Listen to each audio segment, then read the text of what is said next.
The weather is so hot, too hot, and very hot. අපි ඔහොම කියනවා ඒ වුණාට මේ තුනේ වෙනස තේරෙනවද? So and very are pretty much the same. So normally we use so for like to say something excitement like මොනවා හරි අපේ excitement දෙයක් කියන්න පුදුම වෙන දෙයක් කියන්න like වැඩියෙන් කියලා කියන්න එතකොට අපි so දානවා. ඒ කියන්නේ අපි examples බලමු. I'm telling I'm so happy. That's so cool. එතකොට ඔයගොල්ලන්ට පේනවා එතන ටිකක් emotion and feelings ටිකක් වැඩි කියලා නේද? එතකොට ඔය so කියන එක ටිකක් informal වගේ.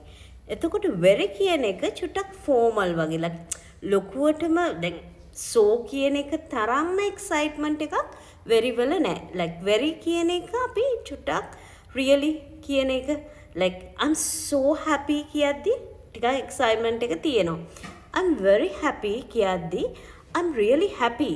අන්න ඒක තමයි කියන්නේ. but ඒක formal. එතකොට කොහොමද too දාන්නේ? too කියන්නේ නැහැ. too happy. like over the limit. like ඕනාවට වඩා the music is too loud because ඒක music එක ගොඩාක් loud වැඩි. ඒ කියන්නේ එතකොට ඕනාවට වඩා කියන්න අපි too දානවා. එතකොට මම ඔයාලට ඕනාවට වඩා ආදරේ කියන්න I love you too much කියලා කියන්න පුළුවන්. ඒ කියන්නේ කරන්න ඕනාවට වඩා ආදරේ.